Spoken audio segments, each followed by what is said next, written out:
తిరుమల తిరుపతి దేవస్థానం వివిధ శాఖల్లో పనిచేస్తున్న కాంట్రాక్ట్ మరియు అవుట్సోర్సింగ్ ఉద్యోగస్తుల న్యాయబద్ధమైన సమస్యలను పరిష్కరించాలని టీటీడీ బోర్డు మెంబర్ పనబాక లక్ష్మికి వినతిపత్రం అందజేశారు.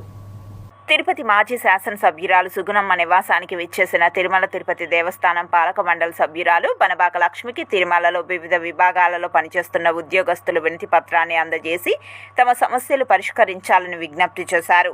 అర్జీని స్వీకరించిన టీటీడీ బోర్డు సభ్యురాలు సానుకూలంగా స్పందించి టీటీడీ చైర్మన్ ఈవో దృష్టికి తీసుకువెళ్లి సమస్యలను పరిష్కరించేందుకు కృషి చేస్తానని హామీ ఇచ్చారు. గడిచిన 15 సంవత్సరాలుగా పనిచేస్తున్న వీరికి కనీస సౌకర్యాలు కల్పించేందుకు టీటీడీ ఉన్నతాధికారుల దృష్టికి తీసుకువెళ్లి పరిష్కార మార్గం చూపుతామని పనబాక లక్ష్మి టీడీపీ నియోజకవర్గ ఇన్ఛార్జ్ సుగుణమ్మ హామీ ఇచ్చారు. వీటన్నింటినీ కూడా బోర్డు దృష్టికి తీసుకెళ్తాము. అలాగే ముఖ్యమంత్రి గారి దృష్టికి కూడా తీసుకొని వెళ్ళి వాళ్ళకి పే స్కేల్ వచ్చే విధంగా నా వంతు ప్రయత్నం నేను చేస్తాను. అలాగే బోర్డు మీటింగ్లో కూడా మాట్లాడి వాళ్ళకి న్యాయం జరిగేదానికి చూస్తాను. వాళ్ళందరూ కూడా హెల్త్ కార్డ్స్ అడుగుతున్నారు. అది జెన్యూన్ కోరిక అది. ఎందుకనంటే ఇన్ని సంవత్సరాలుగా పనిచేస్తూ కూడా హెల్త్ కార్డు లేకపోవడం అనేది కరెక్ట్ కాదు. హెల్త్ కార్డు ఇప్పించమని అడుగుతున్నారు కాబట్టి దాని గురించి కూడా నేను ప్రయత్నిస్తాను.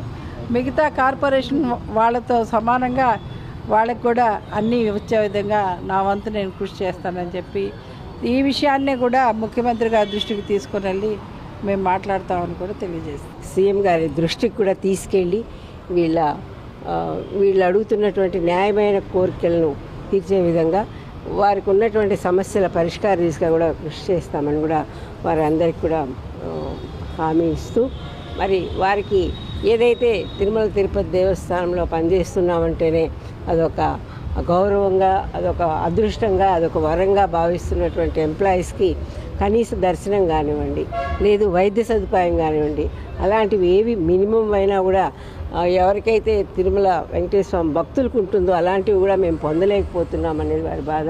వాటన్నిటిని కూడా పరిశీలన చేసి తప్పకుండా వారు ఏవైతే కోరుకుంటున్నారో వాటన్నిటిని కూడా మేము వారు పొందే విధంగా కృషి చేస్తామని తెలియజేస్తూ